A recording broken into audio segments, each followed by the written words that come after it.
Heb je ooit gevoeld alsof je vast zat in een eindeloos storm? Alsof bij elk stap vooruit het leven je twee stappen terugdoor? Je staat voor een uitdaging op het werk, een conflict in je relatie, een gezondheidscrisis of een date gevoel van leed, en de eerste vraag die opkomt is, waarom ik? Wat heb ik gedaan om dit te verdienen? We zijn geconditioneerd om het leven te zien als een reeks beloningen en straffen. Als de dingen goed gaan, zijn we gezegend. Als de dingen slecht gaan, worden we getest of gestraft. Maar, wat als dit perspectief fundamenteel verkeerd is? Wat als ik je zou vertellen dat deze momenten van intens moeilijkheid, deze beproevingen, geen obstakels op je pad zijn, maar het pad zelf? Die oud-boeddhistische wijsheid biedt ons een radicaal, ander lens om naar ons worstelingen te kijken. Het leert dat het universum niet tegen je samenzweert, het zweert in feit voor je samen. Het leven wil je niet straffen, het wil je wanhopig iets leren. Maar om die les te leren, moet die eerst worden gepresenteerd. In deze video duiken we diep in een van de meest bewezen leringen van het boeddhisme, het leven als je voordat het je onderwijst, vertrouw op het proces. In de komende 10 hoofdstukken zullen we ontreffelen waarom we lezen, waarom we ons verzetten en hoe we kunnen leren navigeren door de stormen van het leven met groei, helderheid en een onwankelbaar vrede. We zullen ontdekken dat elke eenzage van wijsheid is dat wascht om te ontkomen. Als je verloren, gefrustreerd of weggepoedvoeld door het vechten tegen de stroom, dan is deze reis voor je. Bereid je voor om de manier waarop je elke uitdaging ziet, voor altijd te veranderen. Hoofdstuk ik, die van de realiteit, de eerste edelwaarheid, om te begrijpen waarom het leven ons moeten we eerst kijken naar de basis van de hele boeddhistische leer, de 4 edelwaarheden. En de eerste waarheid is misschien wel de moeilijkste om te slikken. In het Sanskriet wordt het dukkha genoemd. Vaak vertaald als lezen, is dukkha een veel subtieler woord. Het betekent onbevredigdheid, worsteling, stress, het gevoel dat er iets mis is. Boeddha zei dat het leven in essentie dukkha is. Dit is geen pessimistische verklaring, het is een realistische diagnose. Vanaf het moment dat we geboren worden, ervaren we ongemak. Honger, ziek en uiteindelijk ouder worden en de dood. Zelfs als we hebben wat we willen, lezen we uit angst het te verliezen. Als we niet hebben wat we willen, lezen we door het verlangen ernaar. Dit is de eerste van het leven. Die van de realiteit. Die modern samenleving traint ons om het tegenovergestelde te doen. We worden geleerd om constant plezier na te jagen en pegen kost wat het kost te vermijden. We bouwen ons leven op rond afleidingen, social media, entertainment, consumptie, als om deze fundamental ontevredenheid te maskeren. Wanneer die onvermijdelijk pegen opduikt, het verlies van een been, het een van een relatie, een onverwacht kritiek, zien we het als een mislukking. We voelen dat het systeem heeft gefaald.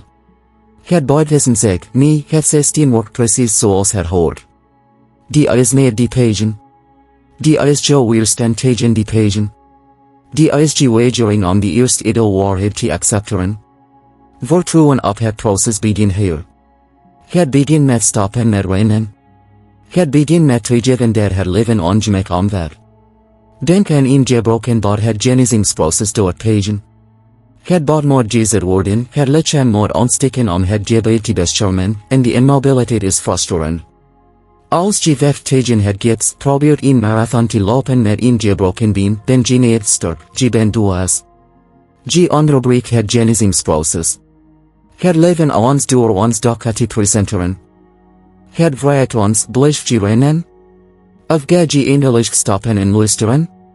Wanneer je met je ongemak gaat zitten, zonder oordeel, zonder paniek, het alleen maar observeert, begint die te veranderen.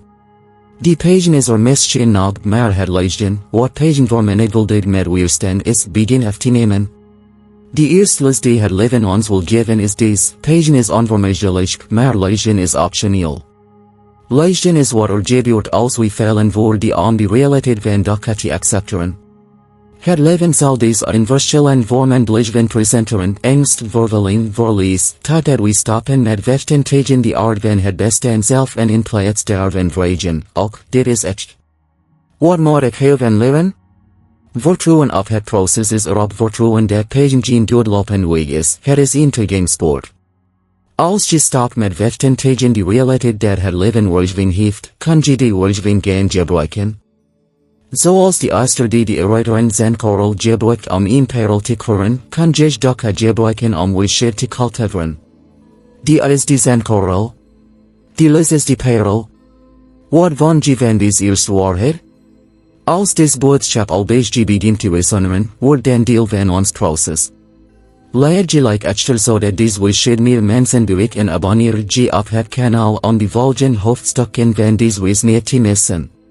Hoofdstuk 3, die afwezigheid, die tweede edelwaarheid, als die eerste is accepteren dat het leven dukke, onbevredigendheid is die tweede begrijpen waarom dat zo is.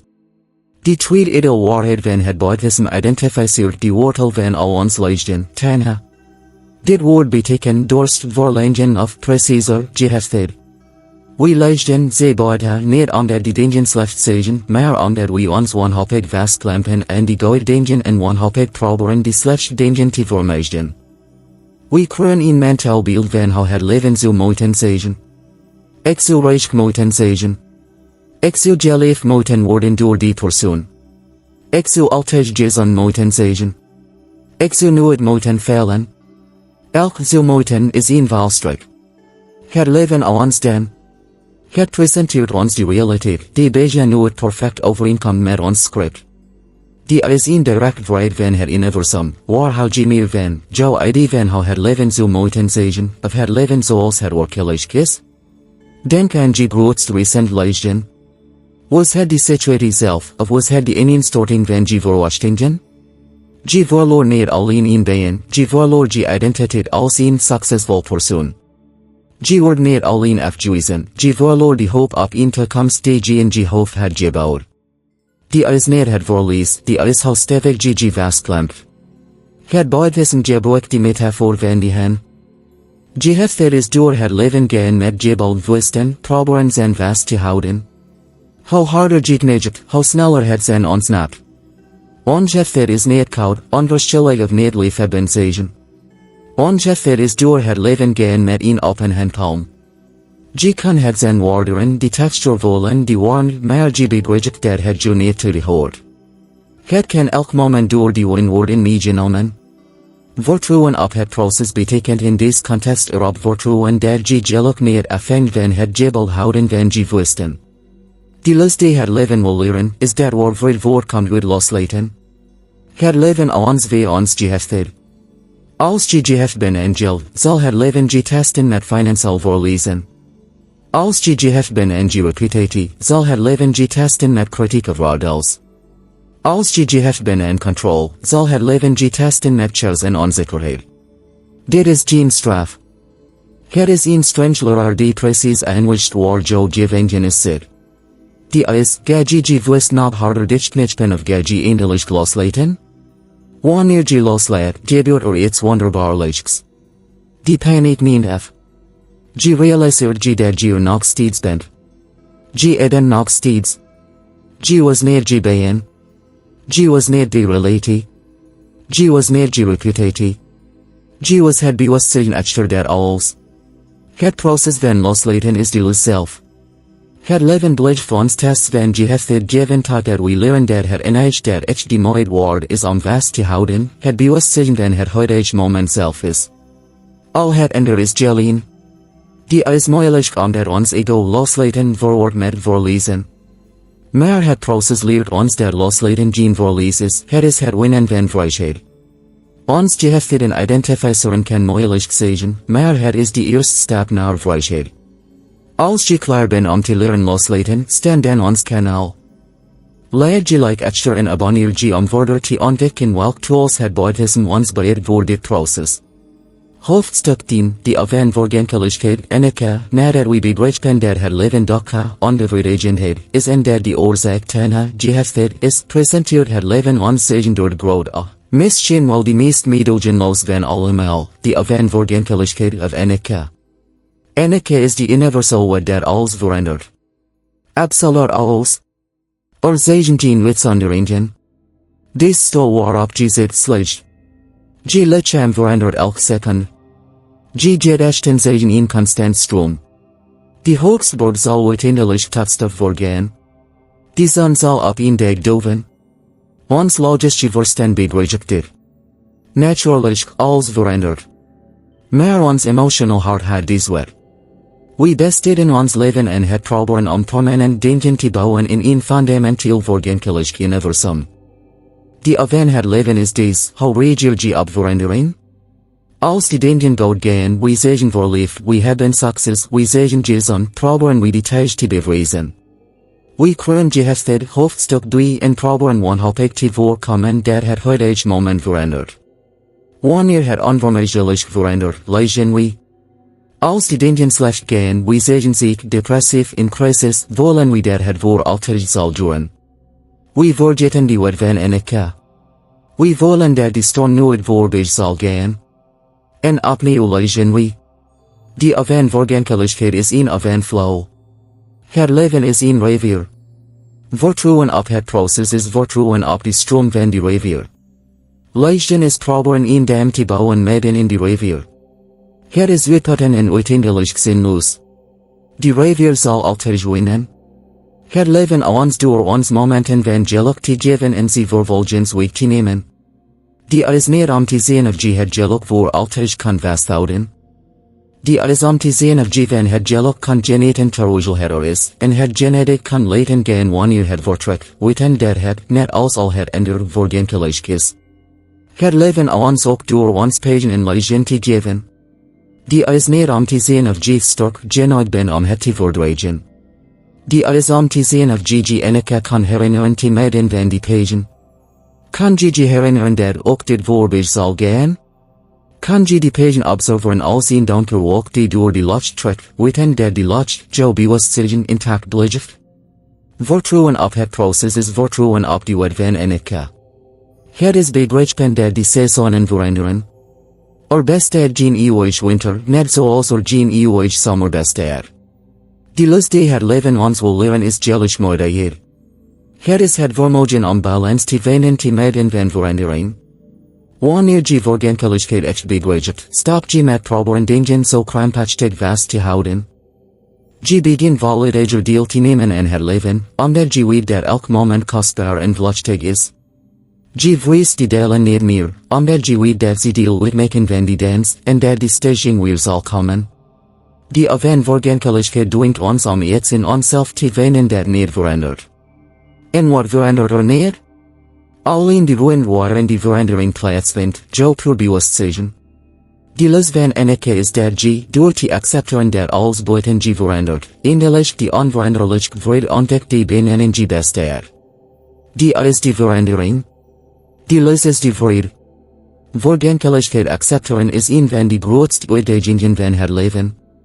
Als dit perspectief je heeft geholpen om je eigen veranderingen op een nieuwe manier te zien, leiden je like echter om deze visie te delen. En als je meer wil leren over hoe je vrede kan vinden te midden van verandering, abonneer je dan op het kanaal. Hoofdstuk 4, die van het zelf en etta, we hebben de eerste 3 tests doorstaan. We hebben gezien dat het leven onbevredigend is, veroorzaakt door geestheid, tena, operen in een universum van vergankelijkheid innerlijke. Nu komen we bij die meest subtiel of die diepst en voorvellen die meest verwarrend, die van het zelf of anatta. Anatta wordt vaak verteld als niet zelf. Dit is de boeddhistische leer dat het vast, permanent en solide zelf waarvan we geloven dat we het zeggen niet bestaat op die manier zoals we denken. Denk erover na. Wat is geest? Ben je lichaam? Je lichaam is volledig veranderd sinds je een kind was. Ben je gedachten? Je gedachten veranderen elk second. Ben je emoties? Ze komen en gaan als het weer. Ben je bijen? Je social status? Je relaties? Dit alles is vergankelijk, hoofdstuk 10.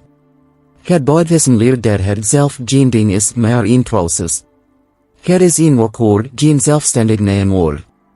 Het zelf is een verzameling van constant veranderen fysiek en mentaal gebeurtenissen, die we gewoon bestempelen als ik en mezen. En hier is die a. Het leven dat voortdurend dit fragile construct van het zelf weet, dat we het ego noemen. Wanneer iemand je bekritiseert, wie voelt zich dan beledigd? Het ego. Wanneer je faalt in intake, wie voelt zich den besten? Het ego. Wanneer je wordt genegeerd in een vergadering, wie voelt zich den gekleineerd? Het ego. Die overwinnen is het leven dat ons aanstuurt en vraagt, wie is de gij die zo gekwetst is? Het grootste deel van ons leven kan wordt uit het onderhouden van dit zelf. We besteden ons leven en het oplossen van dit standbeeld, het verdedigen ervan, het promoten ervan. Wanneer het leven onvermijdelijk tegen dit standbeeld botst, door ziekte, ouderdom, kritiek, falen raken we in paniek. We verwarren een aanval op ons zelfbeeld met een aanval op ons bestaan. Vertrouwen op het proces in deze context is erop vertrouwen dat je veel meer bent dan die klein bange identiteit gen ego. Het proces is het leven dat probeert de stil van het ego te breken, zodat je or nature, het uitgestrekt, open en vrij bewustzijn tevoorschijn kan komen. Die is pijnlijk. Bekritiseerd worden door pijn. Falen door pijn. Maar de les die het leven wil leren is, jij ben meer je reputatie. Jij ben meer je succes. Jij ben meer je mislukking. Jij ben de ruin waarin al deze dingen gebeuren. Wanneer je in het begin te begrijpen, stop je met het leven zo persoonlijk te nemen. Een kritiek wordt je een informatie. Het kan not exagen of niet. Een mislukking wordt je een resultaat. Een gebeurtenis waarvan je leerd kan worden. Je stop met defensief te leven en begin met nieuwsgierigheid te leven. Die van het ego is de ultieme van vrijheid. Het leven ons door ons te dwingen niet alleen de dingen los te laten die we hebben, hoofdstuk 3, maar ook het idee zelf van we zeggen. Het is beëngstigend, maar het is de enige manier om er te vinden. De les van anatta is bevrijding. Als er geen vast zelf is om te verdedigen, is er niets te vriezen. Die is de uitdaging voor het ego. Die les is de enorme vrijheid die komt wanneer we ons realiseren dat we de lost zeggen, en niet slechts een voorbij gaan walk. Dit is een van de diepste ideeën in het boeddhisme. Als het je en het denken heeft gezet over de aard van je eigen zelf, laat dan je like echter. Om deze vrijheid verder te verkennen, abonneer je op het kanaal en sluit je bij ons aan in het volgende hoofdstuk. Hoofdstuk pas, de van balans die met inweg, het leven ons niet alleen met pijn. Het ons ook met plezier. Het ons niet alleen met falen, het ons ook met succes. Het leven ons voortduren om te zien of we in balans kunnen blijven. Dit is de centrale lering van de met inweg. Voordat hij de verlichting bereikt, onderging Boeddha zelf deze. Hij leeft eerst als een prins omringd door alle lust, pleziertjes en verwennerijen die men zich kan voorstellen. Hij gaf zich aan alles over. Maar hij ontdekt dat deze onafhoudelijk jacht op plezier geen vrede bracht, het creëert alleen maar meer dorst, meer tenha. Hij was wit balans en het in extreem, tegenwoordigheid. Toen probeerde hij het tegenovergestelde. Hij verleed het paleis en wordt een extreem asceet. Hij was tot zijn bodem uitsteken, mediteerde in wezendig bossen, ontzet zichzelf ook comfort. Hij geloofde dat hij door het lichaam te straffen, de geest kan bevrijden. Maar hij ontdekt dat dit ook niet werkt. Het maakt hem alleen maar zwak, geobsedeerd door pijn en niet in staat om helder te denken. Hij was wit balans en het in de extreem, zelfkastiging. Die van het leven was hem deze twee extremen te presenteren. Die les kwam toen hij zich realiseerde dat beide vallen waren. Die wijsheid lag niet in een van die extremen, maar in die balans ertussen. Dit is de met inweg. Het is als het stemmen van de snaar van een instrument. Als de snaar te los staat, tegenwoordigheid, luiheid, gebrek en discipline, zal hij geen geluid produceren. Als de snaar te strak staat, perfectionisme, starheid, extreme zelfverloochening, zal hij nappen. Het leven ons elk dag zo. Die is de balans.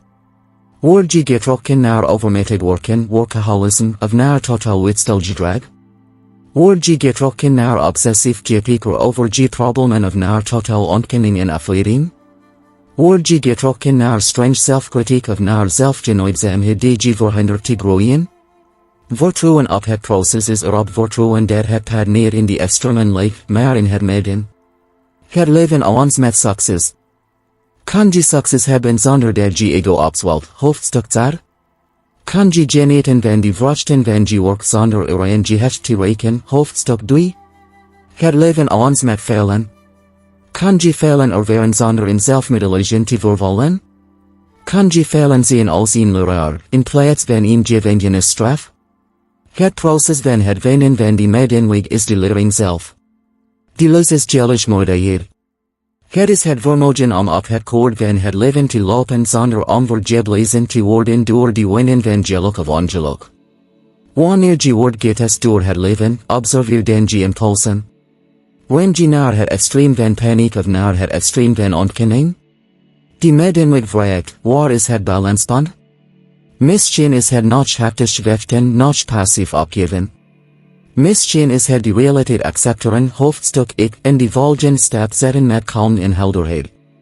Die van het leven is constant, het dood en trekt ons, probeert ons uit het midden te halen. Die lus is de wijsheid om altijd terug te keren naar balans. Het gaat er niet om nooit te vallen, het gaat er om hoe genetic je weer opstaat en het midden vindt. Balans vinden is een dagelijks praktisch. Als je op zoek bent naar die balans in je eigen leven, laat dan een like achter om ons te vertellen dat we op die goede zijn. En als je meer tools wilt om die medinweg te vinden, abonneer je dan op het kanaal. Hoofdstuk 2, die van aanwezigheid, die beoefening van mindfulness, tot nu toe hebben we die waarom vragen van die tests van het leven onderzocht, Dakka, Tena, Enike en Anatta. Nu komen we bij het hoe. Hoe vertrouwen we op het proces precies? Als het leven een is, welk gereedschap gebruiken we dan om het op te lossen? Het boeddhistische antwoord is sati of validage en echt mindfulness. Die meesten van ons leven op die automatische piloot. Ons geest is zelden waar ons lichaam is. Als we eten, denken we aan werk. Als we op het werk zijn, denken we aan vakantie. Als we op vakantie zijn, maken we ons zorgen over die rekeningen. We leven op twee plaatsen die niet bestaan, het verleden vol spijt en die toekomst vol angst. Die enige plek waar het leven echt gebeurt, is het nu. Die van het leven is deze, kan je aanwezig zijn bij wat er gebeurt? Vaak is die aanheid die situatie zelf, het is ons onvermogen om erbij aanwezig te blijven. Wanneer het leven ons met een moeilijke emotie, zoals angst, is ons automatische reactie om te vluchten. We leiden onszelf af rationaliseren, geven anderen die schuld verdoven onszelf. Die is, kan je die angst duwen willen? Kan je aanwezig zijn bij die energie in je lichaam, zonder het te veroordelen en zonder impulsief te handelen?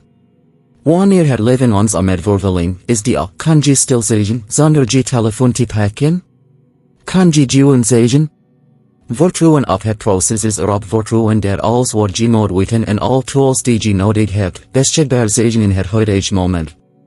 Maar je kan niet bij als je hier niet bent. Mindfulness is die beoefening van het verankeren van je aandacht in het nu. Meestal wordt dit gedaan via de ademhaling. Die ademhaling vindt altijd plaats in het heden. Wanneer je geest afdwaalt naar de toekomst, wat als ik faal of het verleden, waarom zeg ik dat, is die oefening om hem zachtjes terug te brengen naar het gevoel van de ademhaling. Hier is die les die het leven wil leren, tussen die of die stimulus en je reactie, is er een ruim. Je heel leven wordt bepaald door wat je in die ruim doet. Wanneer iemand je beledigt die is er een ruim voordat je terug creëert. Mindfulness is het vermogen om in die ruim te leven. In die ruim kan je ooit zien opkomen. Je kan je impuls om te vergelden observeren. En omdat je observeert, ben je niet langer een slaaf van die impuls. Je kan je reactie kiezen. Het proces is het leven dat ons steeds moeilijker stimuli tests geeft om te zien of we die ruim kunnen verbroken. In het begin is die ruim minuscule. Iemand toetert naar je en je stelt onmiddellijk terug. Maar met die beoefening van mindfulness groeit die ruim. Iemand toetert.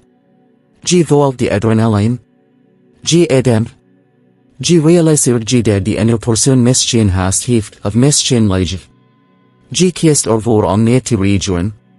Je belegt in vrede. Die is de choice van het leven. Die lus is de helderheid die alleen in het huidige moment te vinden is. Vertrouwen op het proces is erop vertrouwen dat, als je duwen op dat voor het nu, je die wijsheid zult hebben om te gaan met wat het leven je ook voorstelt. Die beoefening van mindfulness is eenvoudig, maar het transformeert alles. Als je de kracht hebt gevolgd van aanwezig zijn, laat dan je like echter. Om meer mindfulness technieken te leren en hoe je ze kan toepassen op de tests van het leven, abonneer je op het kanaal. Hoofdstuk 7, die relaties, compassie en liefdevol vriendelijkheid, de tests van het leven vinden zelden in een week plaats. Ze hebben bijna altijd betrekking op andere mensen. Ons grootste tests en ons grootste leiden komen vaak voort uit onze relaties. Een giftig collega, een familieconflict, verraad, een pijnlijk breuk. Andere mensen zeggen misschien wel de moeilijkste die het leven ons voorschotelt. Waarom? Omdat ze ons ego direct uitdagen, hoofdstuk 8, ons gehechten activeren, hoofdstuk 3 en ons het leiden, dat akkoord leiden willen. Wanneer iemand ons slecht behandelt, is ons instinctieve reactie om muren op te trekken. We reageren met woede, rook, haat of minachting. Die van het leven is in dit geval, kan je reageren met wijsheid in plaats van reactiviteit? Die boeddhistische wijsheid voor deze bestaat uit twee delen, karuna, compassie en metta, liefdevol vriendelijkheid. Compassie, karuna, is het vermogen om het lijden in anderen te zien. Het boeddhisme leert dat wanneer mensen handelen uit haat, wreedheid of toxiciteit, ze dat dan vanuit hun eigen diep lijden. Ze zitten gevangen in hun eigen gehechten, angsten en onwetendheid. Zoals het gezegd luidt, je kwetst mensen. Die is, wanneer iemand je kwetst, kan je den voorbij die actie kijken en het lijden zien dat het veroorzaakt. Dit betekent geen passief zijn of misbruik accepteren. Het boeddhisme is geen passiviteit. Compassie betekent ook compassie hebben voor jezelf. Compassie kan wezen dat je stevig grenzen stelt. Het kan wezen dat je weigert uit een situatie. Die compassieve actie is niet altijd aardig, het is altijd wijs. Die les die het leven wil leren, is dat het niet bestreden kan worden met meer haat. Het wordt alleen opgelost door zijn tegenpool. Hier komt liefdevol vriendelijkheid metta om de hoek kijken.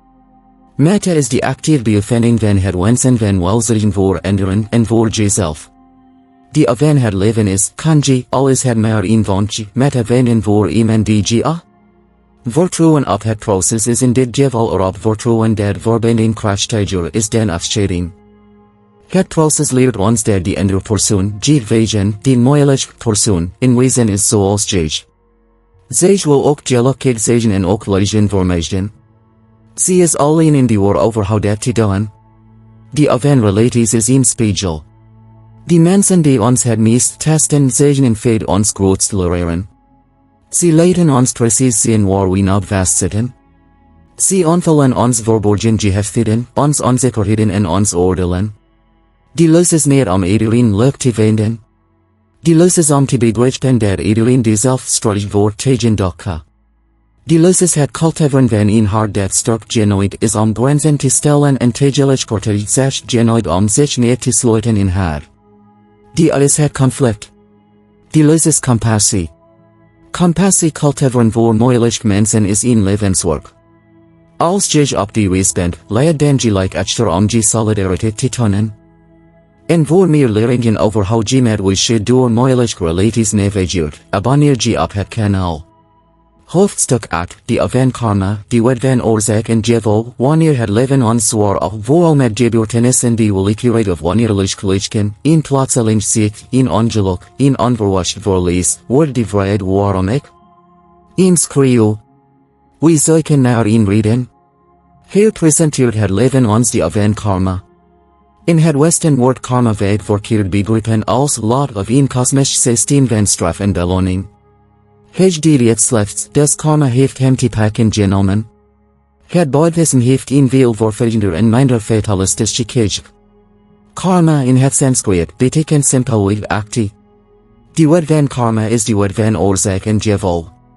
Het is geen goddelijke straf, het is een natuurwet, zoals zwaartekracht. Als je een appel zaagt plant, zal een appelboom groeien. Als je een gif zaagt plant, zal een giftig plant groeien. Die van het leven is, kan je begrijpen dat je huidige realiteit het resultaat is van zaden die in het verleden zijn geplant?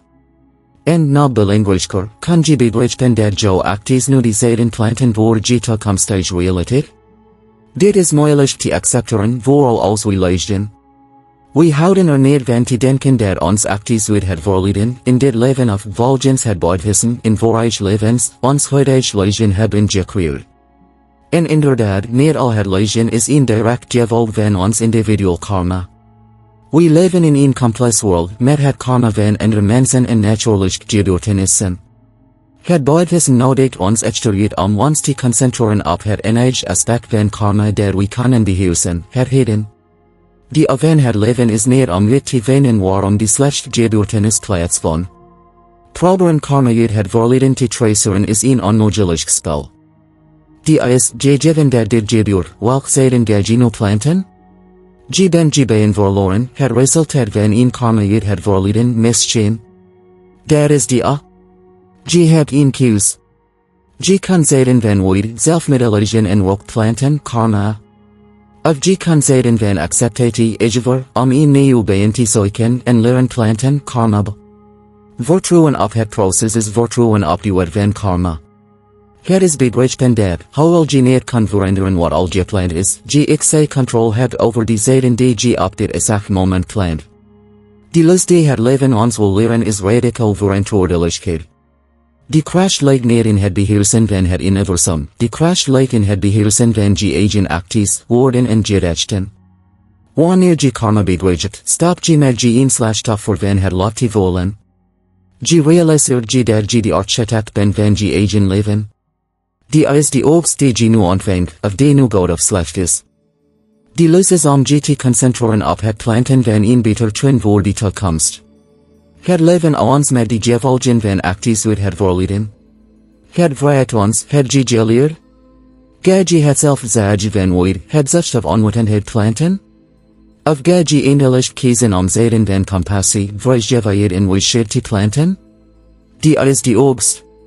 Die lus is het zeggen. Verantwoordelijkheid nemen voor ons acties is het werkpad naar persoonlijke kracht. Als je klaar ben om beter zijden in je leven te planten, laat dan je like echter en abonneer je op het kanaal om samen deze trend van wijsheid te cultiveren. Hoofdstuk 0, die van radical acceptatie tijdens deze reis hebben we de tests van lezen, gehechtheid, vergenkelijkheid, het ego, balans, aanwezigheid, relaties en karma gezien. Ze komen allemaal samen op een enkel keerpunt. Een beslissen moment waarop die verandert in een les. Dat moment is die van radical acceptatie. Radical acceptatie is geen passief berusting. Het is niet opgeven. Het is niet zeggen, ik ben het fijn dat dit gebeurt. Het is simpelweg stoppen met vechten tegen wat is. Het is kijken naar de realiteit, hopegenlijk ook en zeggen, dit is wat het is. Het grootste deel van ons leven kan niet van de zelf, het kan van ons oorlog ortegen. Het kan van ons niet die we naar het universum schreeuwen. Dit zou niet moeten gebeuren. Dit is niet eerlijk. Ik wil dit niet. Elk nie is alsof we verdrinken en, in plaats van te ontspannen en te drijven, vechten we vooruit tegen het water, wat ons alleen maar sneller doet zinken. Het leven ons. Het presenteert ons een situatie die we niet willen. Die ziekte. Het verlies. Het falen. En het wascht. Het wascht om te zien hoeveel tijd we zullen besteden en het vechten tegen de realiteit van wat is gebeurd. Vertrouwen op het proces is erop vertrouwen dat acceptatie de toegangspoort is tot genezing en wijsheid. Zolang je een ontkenning bent, zit je vast. Je kan geen probleem oplossen waarvan je weigert te accepteren dat het bestaat. De les die het leven wil leren is dat vrede niet begint wanneer het probleem verdwijnt. Vrede begint wanneer je weerstand tegen het probleem verdwijnt. Stel je voor dat je vastzit in een donker kamer. Je besteedt uren dagen en het slaan tegen de muren schreeuwen die duisternis vervloeken. Dat is weerstand. Radical acceptatie is het moment waarop je stopt, diep ademhaalt in het donker, en in plaats van tegen de muren te slaan, begin je ze voorzichtig af te tasten. Je begint de ruimte te verkennen waarin je bevindt. En terwijl je dat doet, wanneer je ogen en het donker, en van je eindelijk de deur klinkt. Acceptatie is de verschuiving van slaan naar voorzichtig tasten. Wanneer het leven je een geeft, een diagnose, is de eerste stap niet paniek. De eerste stap is ademen en zeggen, ook, De diagnosis dit. De realiteit is dit. Ik accepteer dat dit zo is. Alleen wanneer dat pan van kalm acceptatie kan vragen, wat is de volgende stap? Wat is de les hier? Die van radical acceptatie is de ultieme van vertrouwen. Vertrouw je erop dat, zelfs als je het waarom niet bedreigt, karma, zelfs als je het wat gebeurt, dukkha, zelfs als je wilt dat het verandert, enike, je kan stoppen met vechten tegen het nu? Wanneer je zegt tegen de realiteit, leggen je energie uit met het universum. Die strijd stopt. Het lezen neemt af. En voor het eerst ben je in staat om te horen wat die je probeert te leren. Die is de realiteit die je niet wilt. Die les is de deed vrede komt door te stoppen met tegen te vechten. Radical acceptatie is een krachtig en transformerend praktijk. Als je de bevrijding hebt gewild die dit ID belooft, laat dan je like echter. En om verder te leren je te zeggen tegen het leven, abonneer je op ons kanaal. Hoofdstuk dus, de laatste les ontwikken als proces, we zeggen en het een van ons reis gekomen. We hebben gezien hoe het leven ons omedleiden, heeft verandering, het ego, balans, gebrek en aanwezigheid, andere mensen, karma en ons eigen weerstand. En in elk hoofdstuk hebben we vermeld dat die bestaat om ons een les te leren. Maar wat is de laatste les? Waar leidt dit hele proces ons naartoe? In de boeddhistische traditie wordt het uiteindelijk doel nirvana of ontwikken genomen. Nirvana betekent letterlijk uitdoven. Wat wordt gedoofd? Het voor van gehested, tena, het voor van had en het voor van elisi, het geloof in eenzaamheid zelf.